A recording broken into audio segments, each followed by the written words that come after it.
Radio guys, welcome to the Back to Me podcast. We are back with our Authentically You segment of the Back to Me podcast. And you guys know I don't have a lot of guests on here. It's mainly my message, the whole Back to Me movement. But the one segment I do have guests on is called Authentically You. And that's where I interview people who I believe are living in alignment with their true selves. The big message of Back to Me is not about getting more, being more, having more. It's about letting go of everything that you are not. Okay, because once you realize exactly who you are, you're fully aligned, and you let go of everything that's not serving you, you're left with just the real you, the pure you. And that you is in alignment, it's energized, it's healthier, it's happier, it's more vitality. That's the whole point of Back to Me. So when I find people I believe are living in that alignment, they're living in their truth, I want to talk to them and I want to bring their knowledge and their values to you. Everything is about getting you back in alignment. And I believe really there's not a lot of people doing this fully aligned. There's a lot of people successful, but not always aligned. And that's why I'm very selective about who I invite on here and who I want to speak to. And I have to know something about them. I know them personally, ideally, and most people I do know personally. But I want to make sure they're always living in alignment and living from truth, their truth, because you can feel that. So today's episode, I'm very excited to have a very unique, special individual on the podcast, a fellow Irishman who I'm very, very proud of because we love the Irish around here, as we know. This is Mr. Brian Keane. First of all, welcome, Brian. Aidan, thank you so much for having me on. Pleasure. So Brian is, what doesn't he do? He's a bit like me. He does a lot of things over the years. He's been in the game a long time. He is an online fitness coach. He is a nutritionist.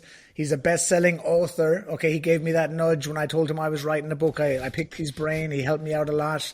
And now we have 2 books coming, not just one, since we last talked, Brian.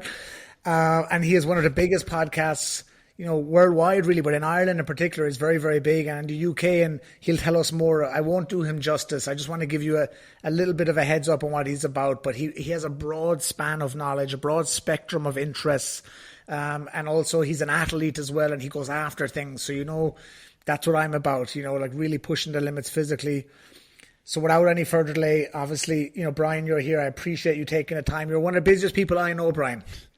And I know... Mate, it's a pleasure to be here. And it's funny, from the outside, it looks like I'm busy. I would say I'm quite good with time. Like, okay. I have got a nice balance. I tend to and try not to be a busy fool, and I tend to try and spend my time, energy, and prioritize the things that are really important to me. And business is just one of those anchors. My family, my friends, and some of the challenges that I do are in that bracket as well. So although, yeah, I can be seen to be quite busy on the outside, there's never a time when I wouldn't be open to a conversation like this. So thank you so much for having me. Super. So, me and Brian, we've talked about this for a while because I was actually on your podcast last year, Brian. We had a great chat on the Brian Keane podcast, and that's where you guys are going to go after this episode, I'm sure. Or some of you might pause it and go there quicker than others. Brian is I think you have 450 episodes or around that. Am I right? Mm-hmm. Yeah, and of the main show, there's about 600 in total with bonus episodes, etc. But 450 of the main series you were on in, I think it was December, a cracking episode. One of those episodes that I got so much feedback and DMs from, and again, it just shifted people's mindset, shifted their perspective. If I heard people quoting "curiosity leads to clarity" for the month after that episode, I just got DM after DM after DM about that line in particular, and I know how much of a positive impact it had in people's lives. Yeah, I got a lot of messages. I still continue getting messages. And that's the one thing about your podcast. You have a lot of people who listen back, who join in. It's really a go-to because you've such a diverse, again, a broad interest in people and different avenues and channels of life that there's really something for everybody in your podcast. So it was a great honor for me to be on, and thank you for having me. And I said, listen, we'll do part 1 is going to be on yours, part 2 is going to be on mine. And this is I love that, because we're bouncing back off each other. You have a very unique podcast style. Obviously, you're a professional, I would say, in podcasts. So you have a style, you know what you're doing. I'm a little bit more of the free reign right now. So we're going to be, and I know you like that as well, to be challenged and to have some different things. And you don't know what's coming, which is great. When I went on yours, you were really focused on my book and what I'm about. But I'm going to drag you left and right, okay? And you're here now. You've no choice. Let's do it. Let's drag away.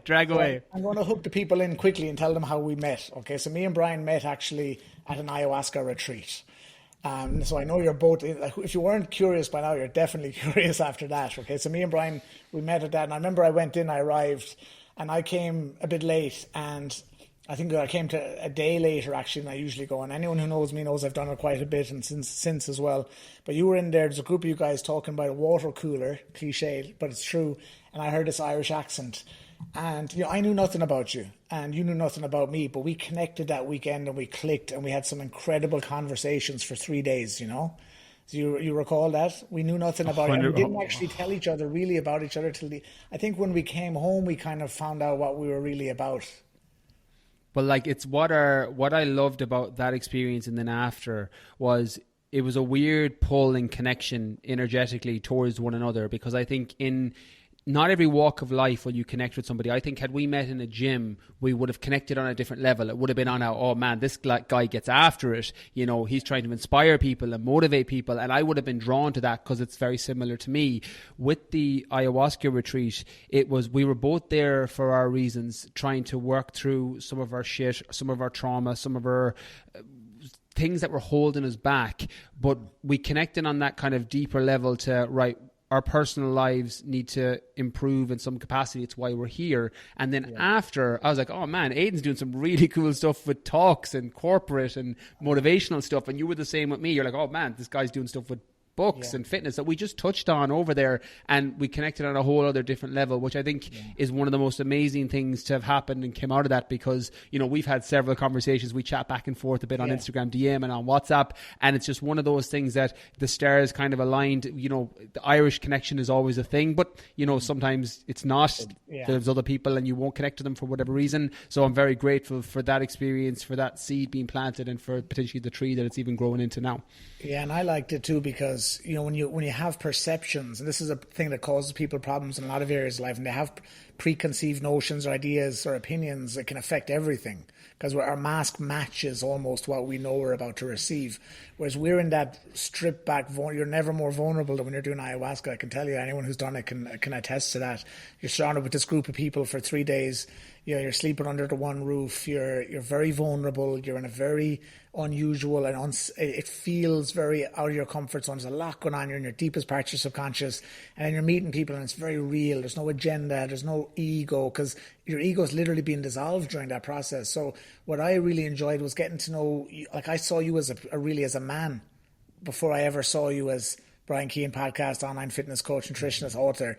And for sure, and even I know myself, I'm pretty aware, and I think I take people as your video just went off there now, Brian. Are you still with me? Oh, yeah. We're going to be 100% in post-production. It's literally the Riverside, Dubai, Ireland connection. So post-production, it'll be 100%. Super.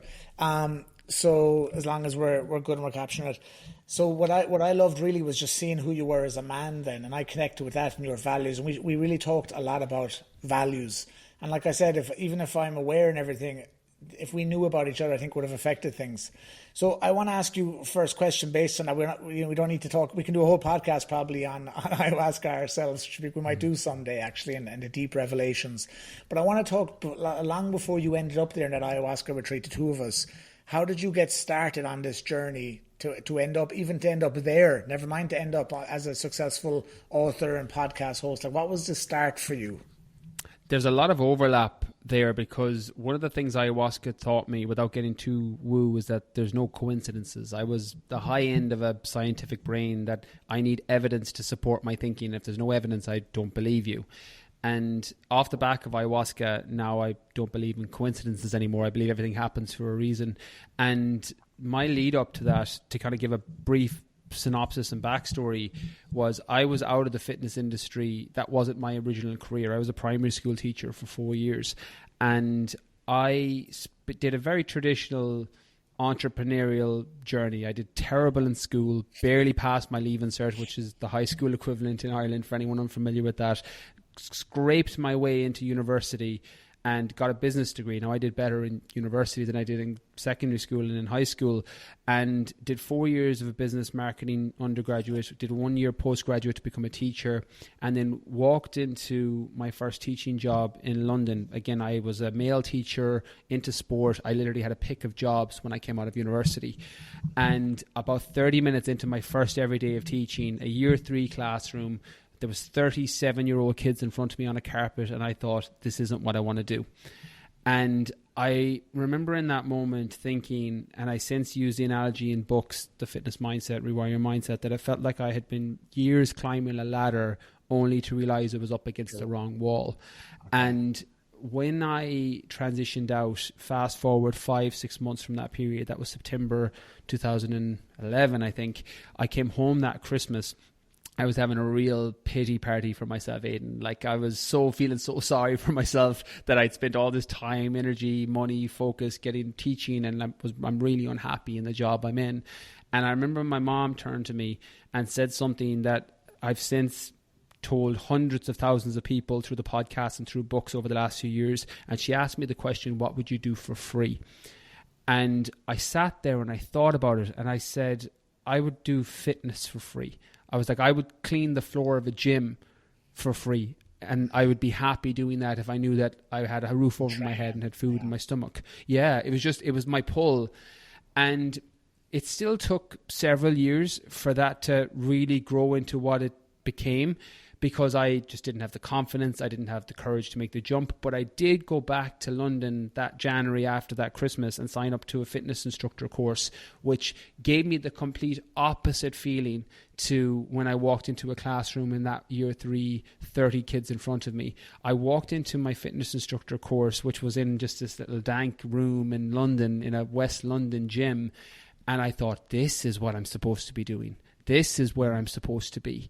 And that gut feeling, and something that you speak so much about, is that alignment. So when I walked into that classroom, the alignment, for the first time in my life, I felt like my gut, my heart and my head had aligned, that this is where I'm supposed to be.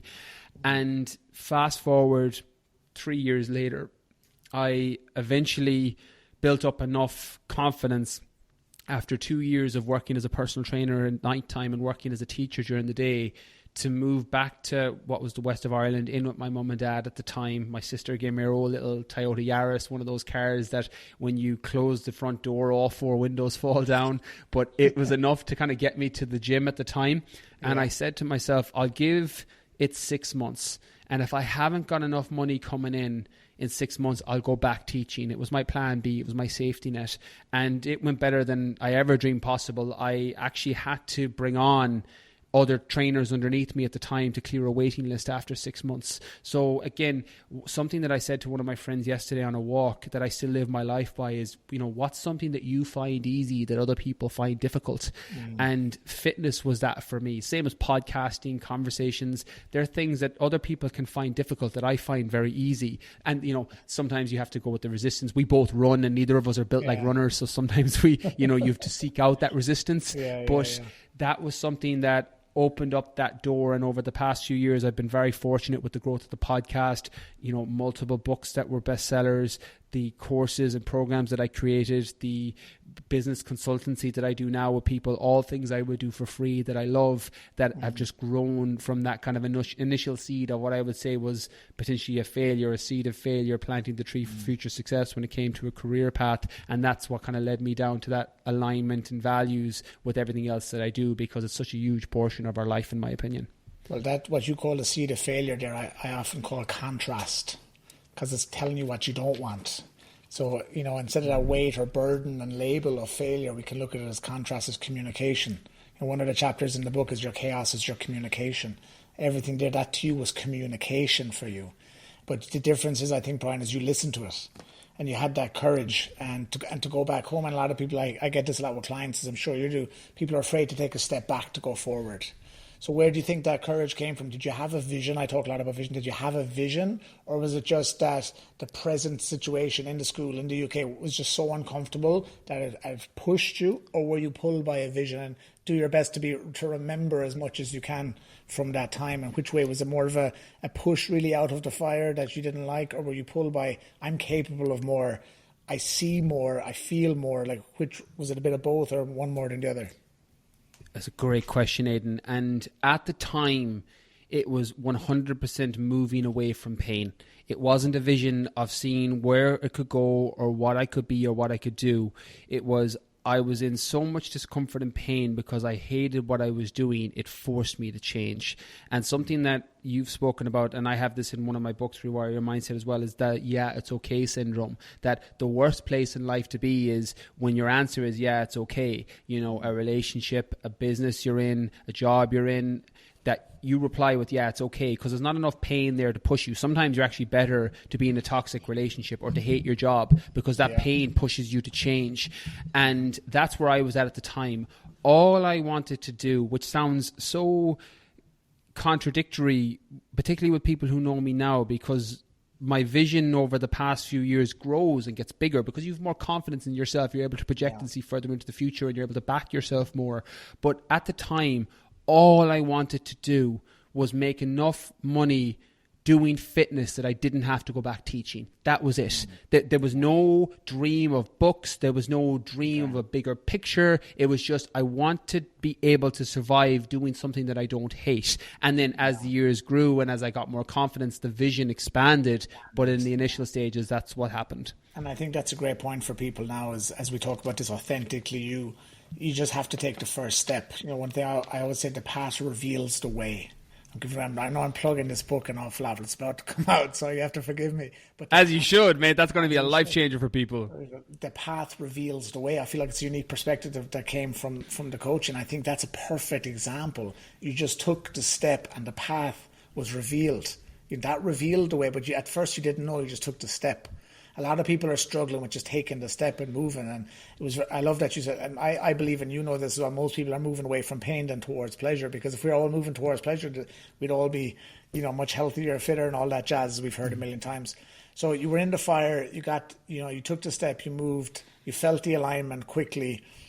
As it expanded, how do you feel you received those insights? Do you feel, and there's a couple of ways I could ask this, but was it momentum in the fitness and then things kind of came? How did you receive the insight and the guidance? Because I'm a big believer in that. We're antennas, we're receiving all the time. Again, were you seeking continuously? Did you seek, you found the fitness, then you were just kind of guided and pulled? How would you describe the navigation so we know you got to the first step, you got busy, you brought in help. How did the navigation come after that in that mid-road phase? It's a very interesting one, and I think our analogies tie well together here about the path and the ladder. When I was teaching, and I've had this same thing happen in past romantic relationships, past business endeavors, and other experiences in life, when I was doing something that I was misaligned with, and I would have to force the next step because there was just something in my gut or in my heart or in my head or a combination telling me I shouldn't be doing this. When I got my ladder up against the right wall with fitness, every step felt like a natural flow progression. And although I was able to see further, and as I started to grow the business and I thought, well, I'd love to write a best-selling book someday, or I'd love to have a big podcast, or I'd love to have a multiple six-figure, near seven-figure business, and all these things that were once upon a time aspirations that I was working towards, they seemed like a very natural progression for me at the time when my ladder was against the right wall. It didn't feel forced. And not to harp on or bring it back to ayahuasca, but my message from ayahuasca was, don't force things and stop forcing things and just let the things happen. Yeah. And in the areas of my life I've received and had, and if you're using the antenna, received the most success, it was the areas that I didn't force. And my fitness didn't really, and that journey in business didn't really feel forced at any stage. Of course, you have to work hard and you have to show up and you have to put in the work and do the hours. I'm not saying you don't have to do that. All I'm saying is you want to do it. Like, suffering for suffering's sake is it's masochistic, or it isn't. But suffering for something you love is passion, and that feeling and that following that made it all feel like it's what I was supposed to be doing, and it never stopped. It's one of those things that in the last 11 years of working in the fitness industry, I've never felt like it's not what I'm supposed to be doing. And I had that contrast, like you mentioned, in the early days, and it was feedback on what I shouldn't be doing. And the only difference and the only thing I'll say that makes me different from some other people is that I chose to listen to it. I know a lot of your work is getting people back to themselves, listening to that voice. And in that area of my life, I listen to it. Exactly. And as a result, I'm able to do something that I love, that I'm very grateful for. And without sounding like a knob or a dick, it's something that I love to do and I'll do forever. Like, and I hate it because people that hate their job hate fucking hearing this. Yeah, you know this, because like when I hated my job, the last thing I wanted to hear is some fella talking about how amazing his work is, because you feel so triggered by it. But that trigger is feedback as well. That's communication. Exactly. It's feedback. I love it. So let's talk about distraction then, because for sure, like you said, there was some sort of, the wind is always blowing. Like Jim Rohn says, the wind blows all the time. It's how you set your sail, right? So obviously, I don't believe for a second you went on this path without distractions, without temptation, without being pulled left and right. Again, it's one thing to get on track and get in alignment, but then to stay is also a challenge, especially as you're growing. And you had some success early on, but I don't believe for a second it always stayed in a linear path growing upwards. So talk to me a bit about distraction. Talk to me a bit about early distraction, and talk to me specifically about, one, the people around you that maybe didn't align, whether there were relationships, whether there were family, and there was doubt or, a lack of belief around either ability or the market or the timing or opportunity and so on. And then talk about lifestyle distraction in terms of, just your lifestyle. Did you like going out in the beer? Did you like, was eating a challenge? Was taking time off a challenge? Give me a feel for some of the distractions and how they impacted you and how they came expected or unexpectedly. I think with distractions, even to this day, and I'm going to be 36 in December, to this day, you still get distractions. It's just that sometimes the distraction is the thing you need. The danger can be in the dose. I think when I was in my mid-20s, the distraction came from a combination of a fear of succeeding. It's weird because it initially starts as a fear of failure, that you're afraid that what people will say, what people will think, what you'll think of yourself if you fail. But I found for me, after receiving a certain level of success, I had a massive fear of succeeding and actually breaking through a glass ceiling. That what if I get everything I want and I can't handle it? And it's very weird. And I had my own mental health issues in my early life, a lot of anxiety, environmental depression from doing stupid things, nearly all self-inflicted, little bit of genetic composition, childhood issues, but a lot of it self-inflicted from making stupid fucking decisions and being around bad people. And I realized that those distractions and those things that were pulling me were pulling me because I was afraid that if I got this thing that I want, I'd still not feel happy. And I'd still feel anxious, and then what? At least I had the story that if I don't succeed and I'm feeling anxious and unfulfilled, I know that in this false reality, if I had this other thing, I'd feel better. So I had this massive limiting belief on myself for years because I was afraid that if I got the things that I wanted, I'd still feel the same way about myself. And I realized then I was the problem. It was nothing to do with the external world. It was my internal world that was the problem. And although in the early stages, I had family members, friends who were very unsupportive of the decision I made to leave teaching and start a fitness business.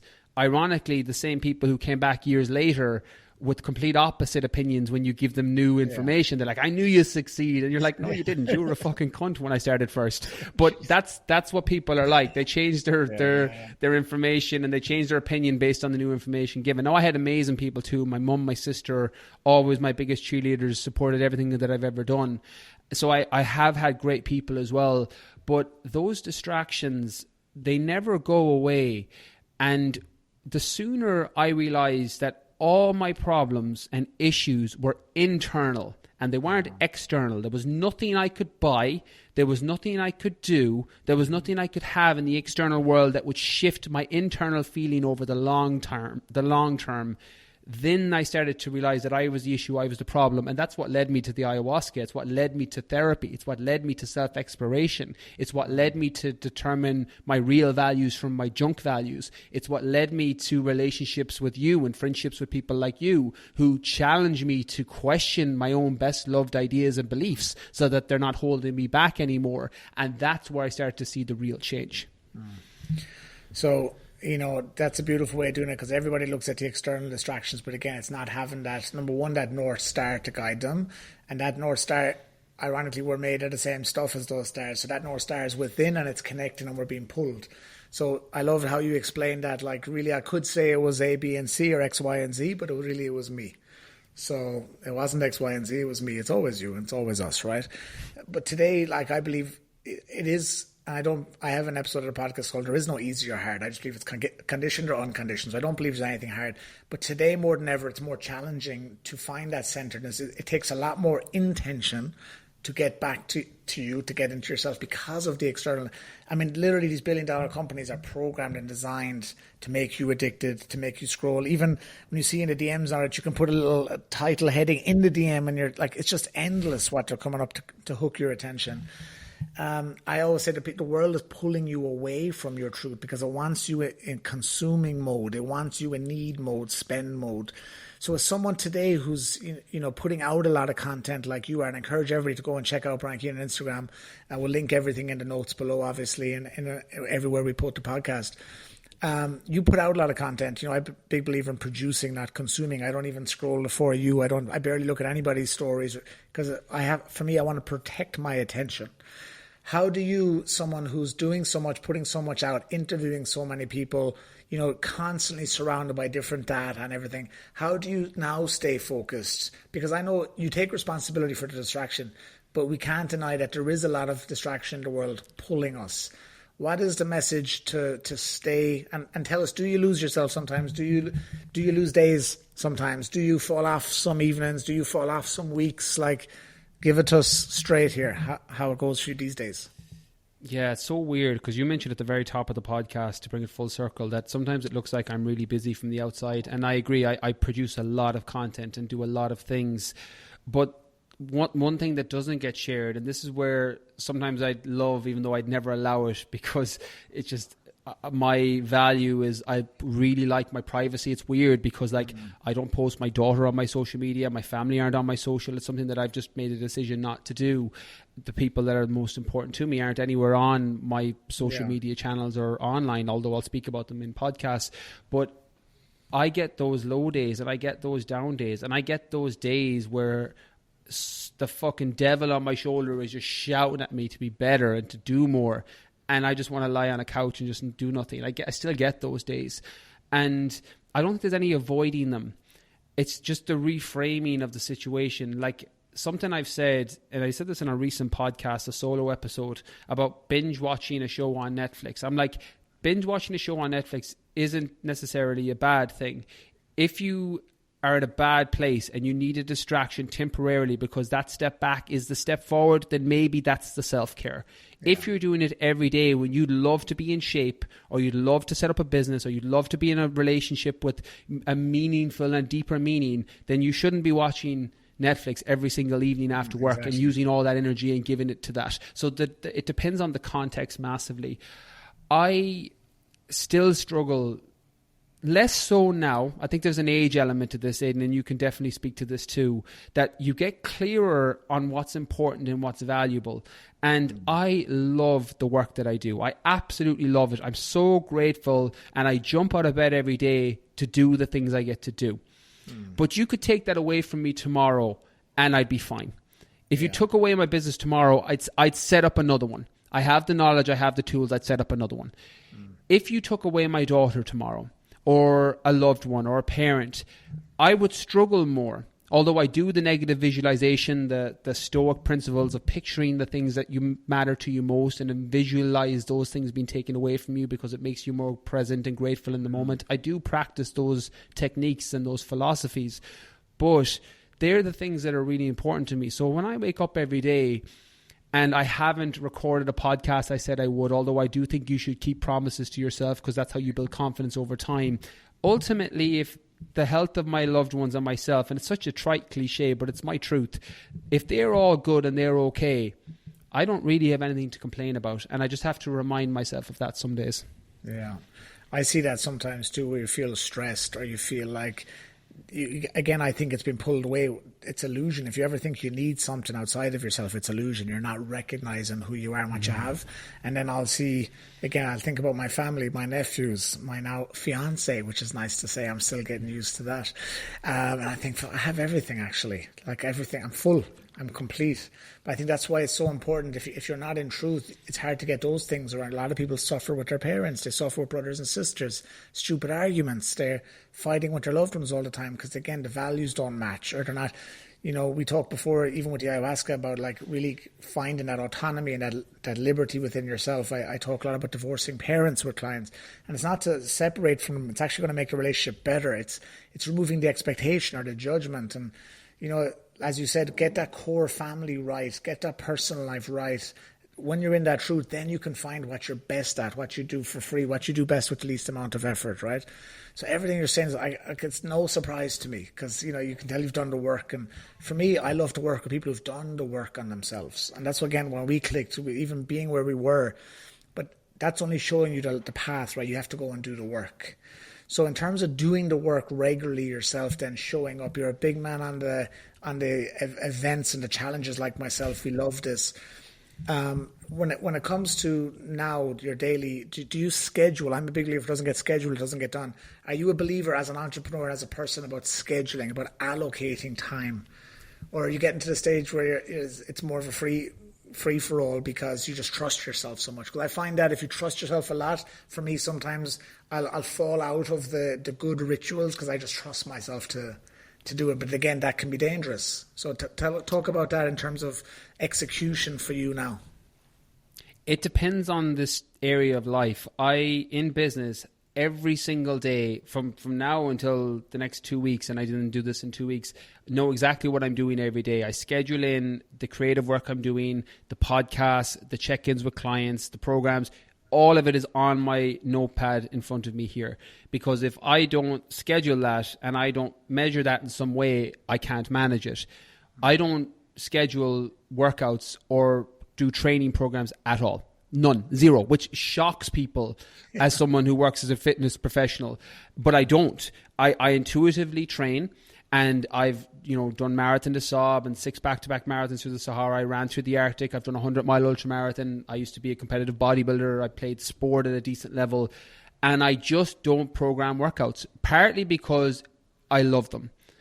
Partly because I have a little bit, and I think Malcolm Gladwell talks about this book in Outliers, that you just get this intuition on what you should be doing. And I've been training I'm 36 now. I started lifting weights when I was 13. I joined a gym at 16, and I've been going minimum 5 days a week for the last 20 years, from 16 to nearly 36.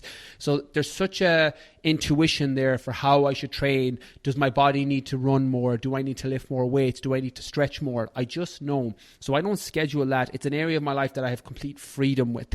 But because of it, I stay in relatively good shape because I just listen to my body. Same with my food. I just intuitively eat now. I don't track calories. I don't track macros. I don't do any of that, although there are things and tools that I recommend some people do depending on who I'm working with.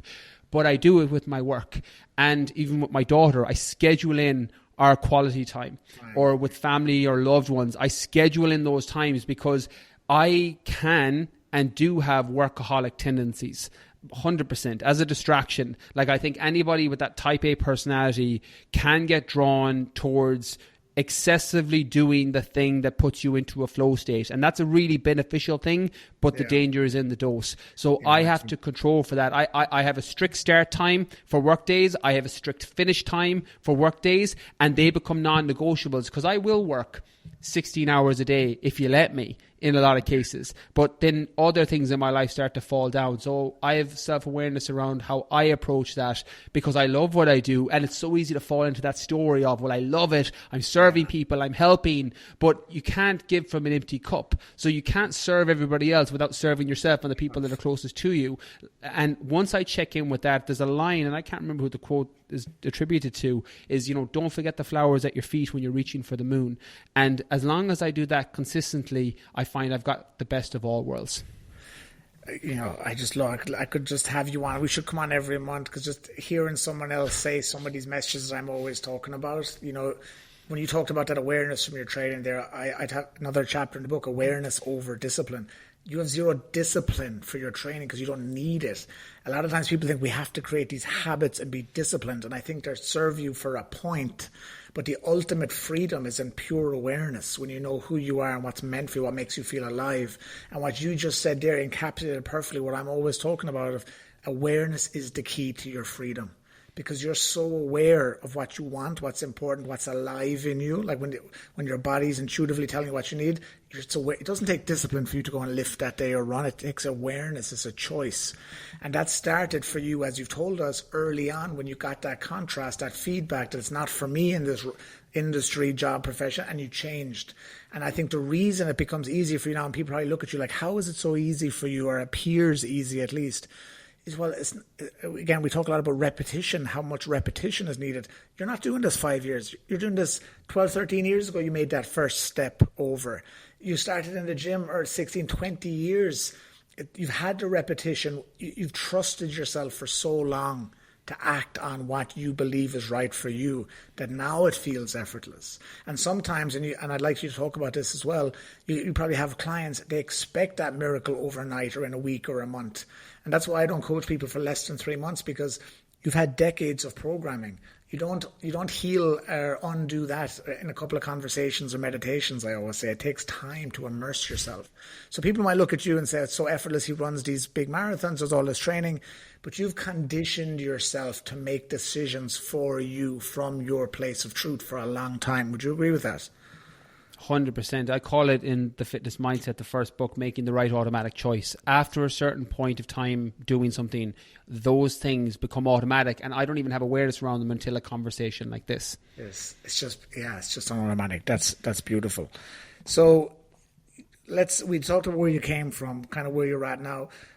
Before I shift gears slightly, I want to just ask you about your vision now. Like, with all this experience, you see the way the marketplace is. There's a lot of noise in the marketplace these days. It's the quality over quantity thing is becoming more and more valuable, in my opinion. I think everyone has a lane. For someone like you who's done so much, you've really achieved a lot between your fitness, your personal brand, your books, your podcast. What's in the vision for Brian Keane going forward? Like, what's the next? I often talk to my clients, what's a day in the life 3 to 5 years look like? And then we do 10 years. What's that 3 to 5? What's that 3 to 5 year vision look like for you? I'm just going to get you to redo that last question. So what happened to me earlier is what happened to you there. Just as you were going into, you were about to ask what's your, and then it went. Okay, so I think I said a lot there in that part, so I'm trying to remember. But I was saying, like, where you've came from, we know where you're at.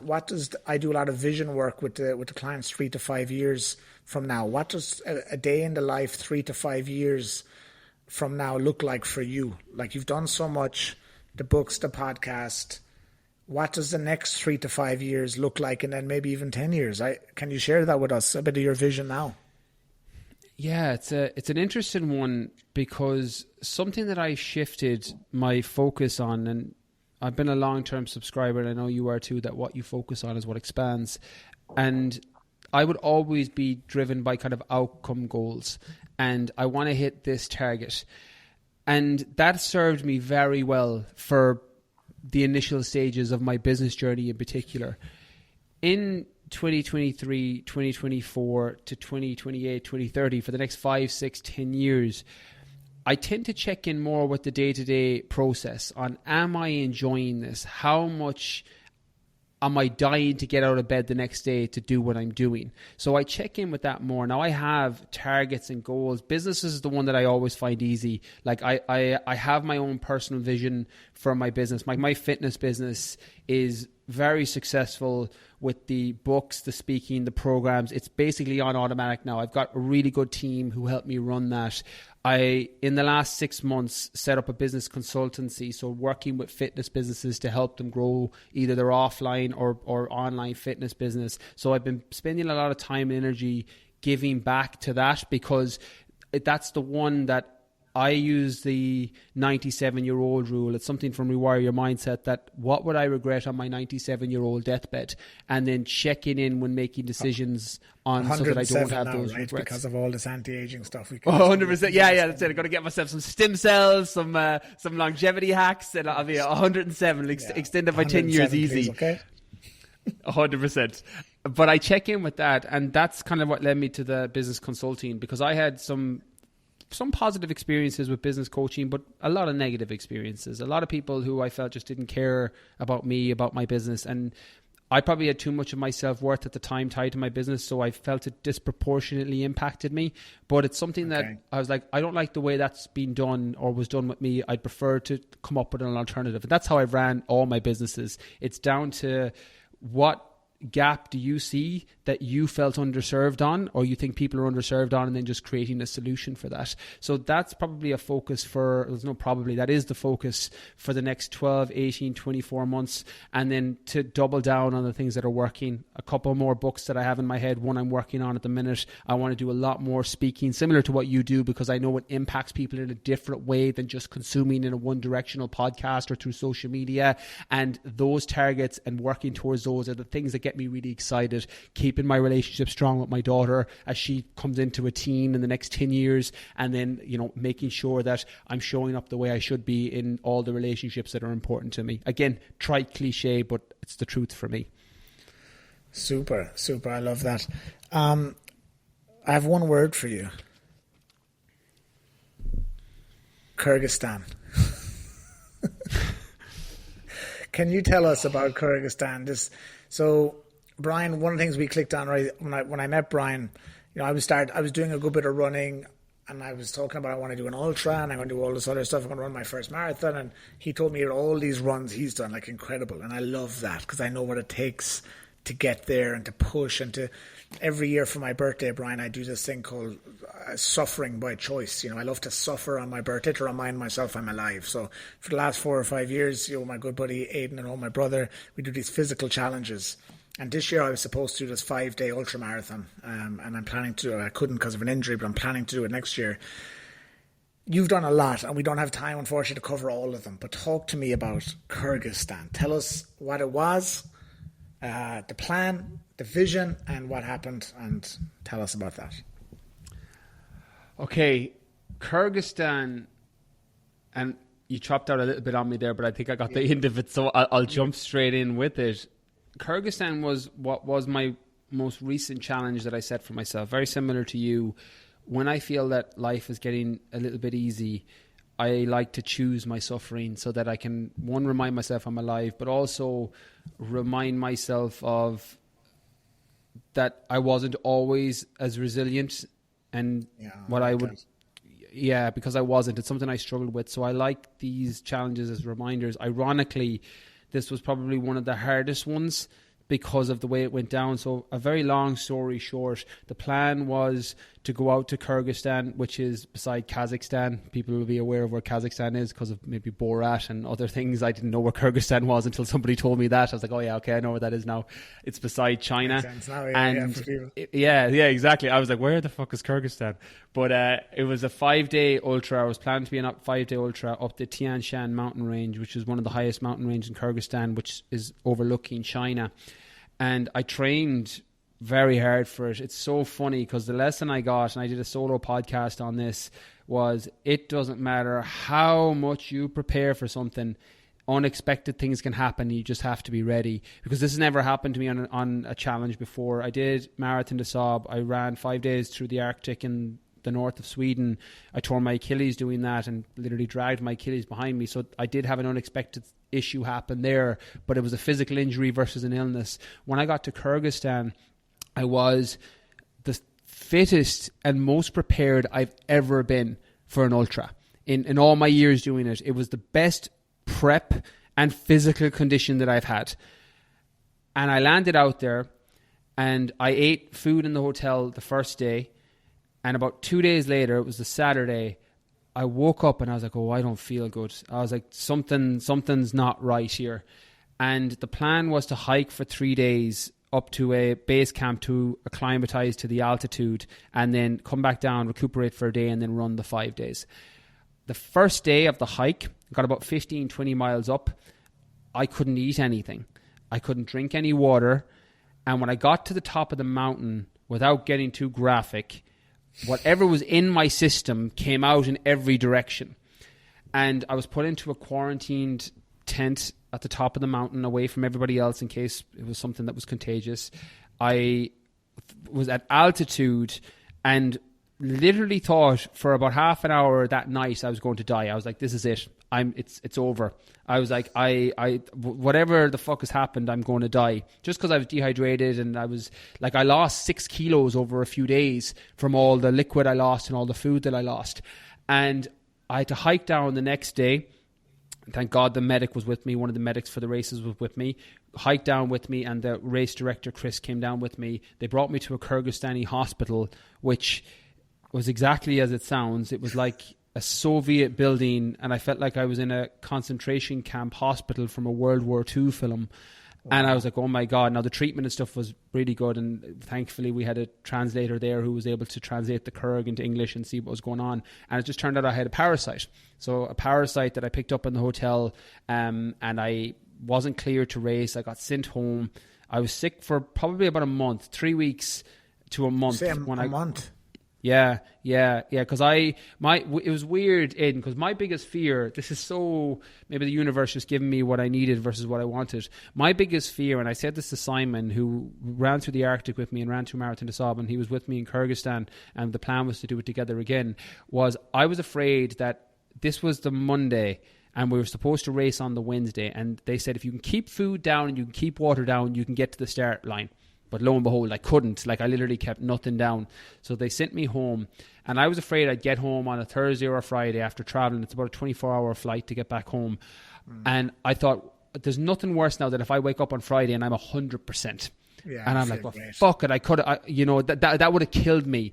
But I got back and I wasn't right. Like, I got back and I was like, there's something wrong here. I went to my doctor, found out I was a parasite, got things like parasite cleanses and different antibiotics that they gave me, and was able to heal and go back to normal. But it was about 3 weeks, about 3.5 weeks before I felt right again and normal again. And then I was back at a training and my energy started to climb back up because my energy was just zapped. Like, I felt like I didn't absorb a vitamin or mineral for weeks. Just whatever was in my system was clearly just sucking it up. So it didn't go as planned. It was the first time that's ever happened with a challenge where I didn't even make the start line and wasn't cleared. Like, again, it helped because the decision was taken out of my hands a little bit, but was something that taught me a lot. I've been doing a lot of mental gymnastics since I got home, and it just made me realize that you can be so prepared. And I was. Like, I wasn't cocky because I've been fucking knocked back enough in my life, but I was confident going there. Like, I was running up and down Crowpatrick, which is a mountain beside my house, or like not that far from where I live. And my legs were like 2 tree trunks from all the mountain runs I was doing. Yeah. It's not better than running up a hill. It's insane. Oh, and I went out there going, well, this was controllable, the best training I could have done, and I didn't even make the start line. So it just made me think that these things can happen in life. You have to be ready for them. Sometimes you shouldn't persevere through. Just because something's difficult doesn't mean that it's valuable. And your health obviously becomes your priority. So I did get a lot of lessons from it. It just went as far off plan as could possibly be. That's such a good metaphor for life, though. And I think it comes back to what we talked about earlier about being in that alignment and having that fulfillment every day in your life and who you are, right? Because if that was your only identity, you'd be suffering. You probably wouldn't even be on a call right now. You'd still be in the blues, in the darkness, right? It's about having that full holistic picture of your life, not just one aspect.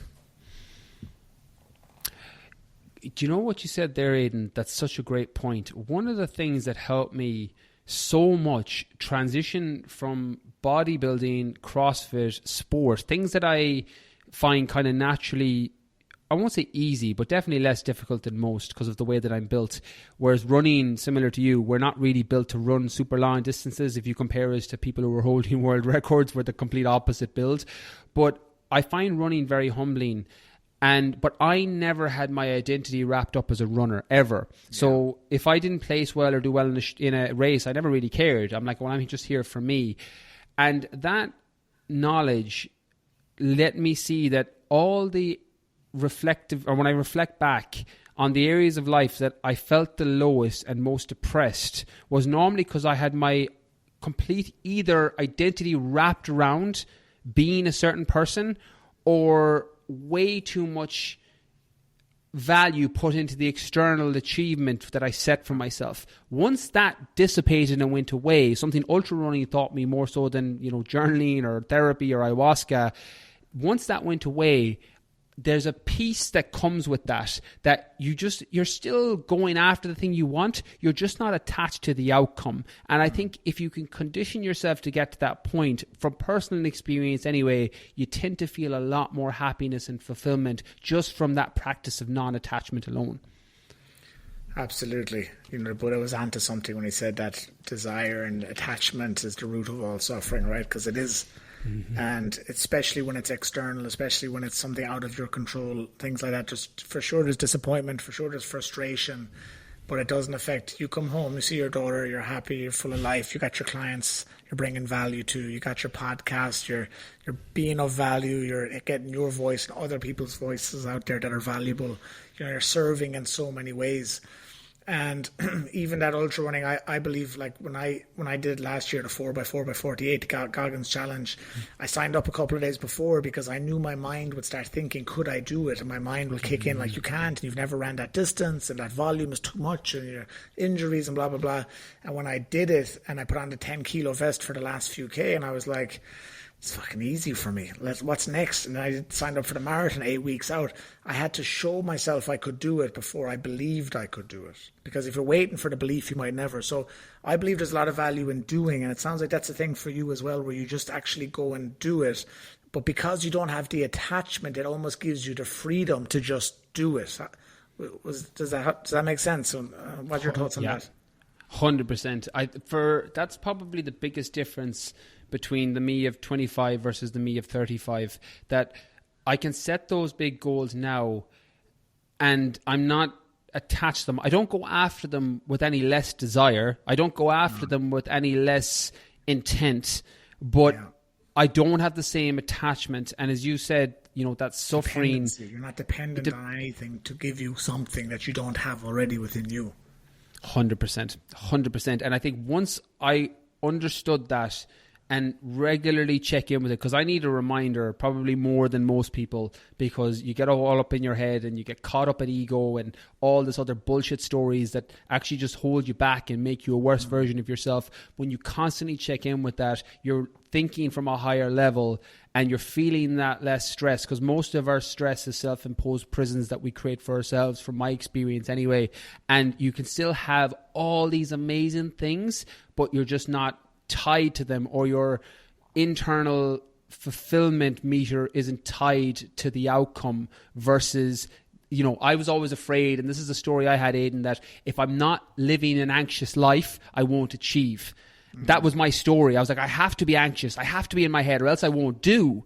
Where in reality, it's just you're just burning from a very hot coal, and you can still go and have and be a high achiever just without all the stress and the self-imposed pressure. It's, again, what you're doing every day, showing up, putting in the effort, just not being so attached to the outcome that you make yourself miserable in the process. Absolutely. And, I'm a big believer, and I first heard this from Jim Rohn, my spirit animal and my mentor, and he said, the secret to greatness is the service of others. And I see with you, like, ultimately what you're doing, people can call you a fitness coach, people can call you a podcast host or an author, but ultimately what I see when I look at you is someone who's bringing massive value to the world. And that's something I'm most proud of in myself, and I believe the more successful I am, it means I've brought more value. What point did that kick in when you realized, okay, I'm not just doing this for me, I'm actually being a person of value, I'm actually helping people find freedom in their bodies, obviously in their mind as well, because you do a lot in the mindset and in the business side. Like, at what point, when did that become important to you? Is that important to you? At what point did it become important to you? Because I know for me, it gives me such freedom. And even being aligned, first of all, is the best thing, because even if you're tired or whatever, it doesn't matter. You switch on when the time is there. It's not what you do, it's who you are. What for you, like, how important is that? Because it's one thing to be aligned, but when you're aligned and of service, and I believe when you're using your gifts, when you're fully aligned, automatically there's some level of being of service. I think that's why we're here. That's our mission, to advance this kingdom, for lack of a better phrase, and for something that I identify with. How important is that to you, being of service? Do you recognize that in yourself, that you're being of massive service? and talk a little bit about that from your perspective. Yeah, the time that happened was September 2015, and I can tell you exactly why in a minute. But one of my anchors or pillars that I regularly come back to is, am I leaving the world a little bit better than when I came into it? And it's either can be seen as a tiny or a massive North Star, depending on how you show up and what you do. But it's something that I have to go back to regularly, that it's the same reason when I'm creating content that I don't call people out and I don't make fun of people on platforms. There's enough negativity in the world already. I actually don't want my channels even though they'd probably grow faster if you were a bit more of a negative cunt and call people out. I don't want to do it that way. It's not how I want to show up, because I don't think that makes the world, it doesn't make social media, it doesn't make the internet, it doesn't make anything a better place because I'm here. And so I come back to that North Star regularly. September 2015 is when I switched into that thought, similar to what you mentioned there, that you find yourself when you lose yourself in the service of others. It was off the back of I was a professional fitness model, so I used to compete and travel around the world doing fitness model shows, bodybuilding shows. Done, bro. Jeez, I feel like I thought I was. There's loads I haven't done, but that feels like a different person, because I was driven by a lot of self-hate during the time, and I had a lot of negative energy that I just channeled into training and channeled into myself to get bigger, to get leaner, to do better in these shows. But in May 2015, my daughter was born. And I was preparing for the Worlds in Vegas for that August. And I remember having that moment in May with this tiny little person in my hands going, oh my God, if I keep living the way I'm going to live, I'm going to be a fucking shit dad. Because I was calorie depleted, I was brain dead, I was showing up and doing things for me. September 2015 was a month after that bodybuilding show when I said, I'm done, I'm out, I'm retired. I finished 8th, top 10 in the world. I did pretty well. And I said, regardless if I come first, if I come 8th, if I come last, I'm out. I looked back on my social media feed, Aidan, and it was all selfies of me. It was all training photos of me. It was all shirtless, different angles of me. And I thought to myself, I am not serving people with this. Although yes, there's an argument that you might be inspiring for someone young who wants to go down that path, etc. So I'm not hating on anybody who still puts out content like that. Exactly. But for me at the time, I felt like I wasn't coming from a place of service. And as if somebody flicked an internal switch, I thought, I've been working in the fitness industry now for years. I've read countless books. I've been training myself for 10 plus years. I've so much knowledge and information in this space that could potentially help people. Why am I not doing more of this? And I read a book, it was by Gary Vaynerchuk, who goes by Gary V now, called Crush It, that was talking about social media, which actually got me on social media initially. And then I started to follow more of his content about serving and providing value. So I shifted that content towards how can I help you. It wasn't about me anymore. It's still not about me for the most part on my social. It's about how can I help you? How can I be of service? I never want anybody that follows me on social for someone to ask them the question, why do you follow Brian, and for them to not have an answer. And I can think of fitness accounts. Can you say that again for the people just in case they missed that? But say that what you just said there, because in terms of the entrepreneurs listening, there's a lot of entrepreneurs, business owners who listen, a lot of people who are building a personal brand. I think there's so much in what you just said. Can you say that again? I never want someone to ask, why are you following Brian, for them not to have an answer for that or a reason for that. And that's something that still to this day, and there's people with bigger followings than me, there's people with smaller followings than me, but I can probably hand on heart say 99% of the people who listen to my podcast or follow me have an answer for that question. And I would imagine it's in some shape or form, he's adding to my life, he's providing value, he's educating me to get closer to something I'm trying to achieve, or some variation of that. And once I constantly check in with that and come from that place of service, not only do I feel more fulfilled, it feels like I have a cheat code for a video game, because I can do this forever. And I can do this, and it's not dependent on how lean I am. It's not dependent on how I look. It's dependent on how much service and value I'm giving. And I think I can do that for the next 50, 60 years. I always wanted to create a business that I never want to retire from, and that allows me to do that. And even what you just said there about them being able to answer in a simple way what you do, that comes back to the whole messaging and brand and your communication, your identity and how you serve. And we could do a whole episode on that, just on the business and entrepreneurship side. And I think we should potentially, because, you know, we're too young, and I'll say young confidently, I'll emphasize the young here. Two young, handsome, lovely entrepreneurs from Ireland doing great things, serving the world. My listeners here, they know what I'm talking. They know that we're having the crack here. But it's true also. So we will do an episode. I'd love to do one and share our insights as kind of young guys building brands, building online. And you're much further down the line in terms of the books and the podcasts and stuff. And I look up to you and I admire you that and your effort on social media. And I'd love to dive into that, but we don't have the time today. But I think, if you'd agree, it would be very interesting for us to do an episode around that on the business and entrepreneurship side in the future. 100%. I have my business podcast as well. I think that would work really well for. I've got 3 podcasts. I'm all in on podcasts, but my business one, I think we could have a great chat on that one. Yeah, we should definitely do that. Listen, we'd love to wrap up here, Brian. Some gold there from people. And again, the Authentically You aspect, I think it's summed up perfectly with you just and how you answer the questions, your approach. There's so many lessons. You're giving your experience, but it's layered with lessons. And I really hope people enjoy it and listen back, because, you know, I get that feedback a lot from this kind of topic. When people listen, they listen back a lot because it's quite dense at times. And I think this is a really dense episode. I think you might listen to it one time, get one thing, and you listen again, there's going to be another message there. So thanks for being so open and sharing everything from your truth. I appreciate it. My pleasure. Again, absolute honor to be on. And I know that you do a lot of solo work where you help people. So to be able to feature on this and have this conversation, I'm very grateful for it. Good. So as we close up, I'll finish with this. I'd like to know, you know, it's kind of a tough question to put into a short answer, but if you could, the people who are listening here, they all want to get back to them. They want to live in alignment. They want to get back to their highest self. Maybe they're lacking clarity. You know, I talked about curiosity leads to clarity, clarity leads to confidence, confidence leads to consistency. We did all that before, right? But what is your advice, your best advice for people listening? They want to get to clarity. They might be struggling. Or maybe they have the clarity, they're lacking the confidence. What you do and what you've done required a lot of confidence to continuously show up, to put yourself out there, to be vulnerable, to share your narrative. People here, they want to get in alignment. They want to find their truth, their purpose. They want to feel alive every day. What's your couple of things you can give them to get back to their truth? If you could pick a couple off the top of your head that you feel make an impact.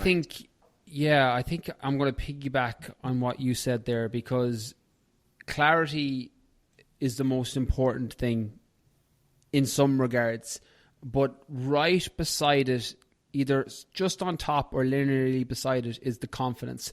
Something I struggled with was the confidence to back myself more.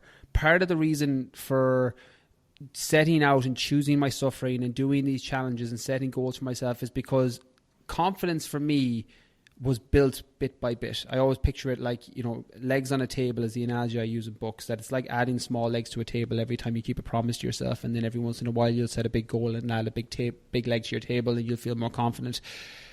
Clarity is not something I struggled with. Similar to you, as soon as my ladder is lined up against the right wall, you take the next step and the clarity and the vision becomes clearer for me. Yeah. The confidence was something I had to actively build. And if you're similar to me, it starts with keeping those promises to yourself. But also, and I've changed my mind about this in recent years, so you might come back to me in 5 years and I have a completely different opinion on this. I do think every once in a while, after you have a base or foundation level of confidence, you have to set a big goal. You have to set something that fucking scares you. Because it's the 4x24 for you, or the ultras or the marathons within the time, or the ultras for me, or the bodybuilding shows. The things that once upon a time scared the living shit out of me even thinking about them were the things that gave me disproportionate confidence. So for long periods of my life, I preached that you do it slow and steady, and that's what wins the race, to stick with an ace of fable of the tortoise and the hare. But in more recent years, I do think to get the disproportionate benefit and the confidence, you have to set a really big goal. And that's relative. A big goal for one person, if you're 200 pounds overweight, your big goal might be to get and lose 100 pounds and maybe run a couch to 5K. If you're someone who runs regularly, it might be to run a marathon. It might not even be fitness related. It might be to set up a side hustle or an extension of your business. Or maybe it's a romantic relationship, something that scares the fucking shit out of you. I think you have to go after those every once in a while, because they're the real pillars and the anchors. They're the quantum leaps, right? Anchors in the storm. Leaps in perspective shifts. Like, it's just a quantum leap. What I do at coaching is the same as you. We elevate people out of their current perspective to see things from your area. That kind of effort you're talking about, that kind of step, it just transports you to a different perspective in yourself and in life, right? 100%. That quantum leap, as you said, is a beautiful way to put it. And I think you have to seek those out. Not today, maybe not tomorrow, maybe not even next week, next month, or next year. But keep it in the back of your mind that at some point you're going to get a call for something that seems too big for you, and that's the thing you need to go after. Mm-hmm. And do you think it'll be alive? There's something in everyone, right? Do you think, for me, I believe when you ask the question and you listen, you receive the answer. Do you believe everyone has something? If they think, what is it? Are they just not asking the question? Are they just not listening? What's your advice for people to really find the answer to what that may be? I can only use myself anecdotally. I, for years, had the voice and I chose to ignore it. Mm-hmm. I had that cognitive dissonance and would convince myself that it's not something I really wanted. And that gave me immediate gratification that I actually wouldn't have to go after and put in the work and the effort for this thing, but then it would reappear 6 months later or 12 months later, and then it just felt like I was moving further and further away from myself. You talk about getting back to you. I felt like I was moving further away from me. Mm-hmm. So I think everybody has them. It shows up in different shapes and forms. It's not like, for me and you, we're into fitness, so it might be a fitness thing that calls us. For somebody else listening, it might be a romantic relationship, or, ayahuasca, or a psychedelic retreat maybe, or a business goal. Everybody has that calling. Like, we're all here for a reason. A lot of, I think, for me, and you definitely do this because this is a core aspect of your work, is just batting away the fucking noise and the shit so that you can see why you're here. And once you do that, then everything else gets clearer. And it might be multiple things. You listed it could be one of, but it could be it probably is multiple things. Like, there's a good chance your relationships could probably improve, and it takes a quantum leap in your beliefs or approach to that. At the same time, your physical challenge, just to show yourself you're better than you are, you're stronger than you are, or you can do more than you think you can, or people have told you can. There's probably a couple of things, but I think the big thing as well from today and what you were saying is just take the step, right? Take the step. Yeah, the first step's the hardest part. You know that. I know that. Anyone that's ever done anything that feels like it was worthwhile knows that going from 0 to 1 is harder than going from 1 to 10. So just take the first step. Unbelievable. That was a bar. We talk about dropping bars. That was a bar and a half there to finish. Brian, that was such an informative episode. Such value for people there, because you're someone, when people find you and they see you, they can see you're a man about action. They can see the amount of it's a volume that you're putting out. You're like those old encyclopedias people had. There's loads of them.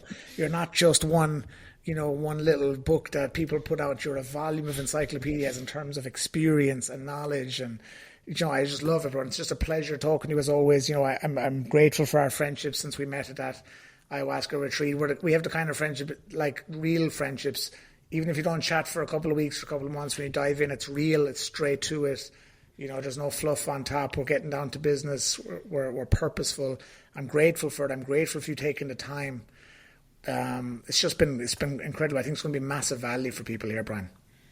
Mate, pleasure was all mine. As I said, I'm so grateful too. Like, those deep, meaningful conversations, that relationships, they're very rare in this world. So I appreciate them, and I hold the gratitude and the space for them, because it's not something I've always had. So when it does appear in my life, I won't say I try and grasp it with two hands, because I'm not supposed to force things. That was my message. But I'm aware, and I'm aware of how grateful I should be for it. Yeah. So listen, Brian, tell people where we can find you. Where the listeners, where do you want them to go first? So many places to go. Yeah, probably the podcast. I think, podcast listeners listen to podcasts. So I always say, if you like podcasts, check it out. I have, as you mentioned, such a wide range of guests. Like, our episode was one of my favorites from last year. Like, I listened back to that one twice because I kept getting different things. So there was 3 in total the first time, and then listened back twice because those episodes, just something different connects each time you listen. So check out maybe that episode if you want to jump straight in and kind of get a bit of familiarity with the voice. 411, I just shared some clips from it the other day. I think it's episode 411, just for people who want to find that. Yeah, do. And as I said, the beauty of chats like this, even you pulled stuff out of me that I'm not able to put out of myself. And the same, I think I got stuff out of you that you wouldn't pull out yourself, because it's just, that's the beauty of dialogue and conversation. There might be some stuff on there that reconnects and re-triggers people to make a positive change. So yeah, definitely check out 411, the episode with Aidan, and then Instagram, Brian_Keane_fitness. I'm on there too. Excellent. Listen, thanks so much, Brian. I'm going to share everything in the show as well.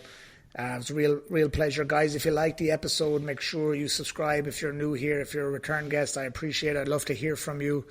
People send me DMs on Instagram all the time. I love getting a message from you saying, hey, I checked out the podcast and I got value. Let us know what you thought. If you're going to share us, a lot of people are sharing stories with feedback these days. Tag both of us. Let us know your biggest takeaway from what Brian said today. What did you get the most value from?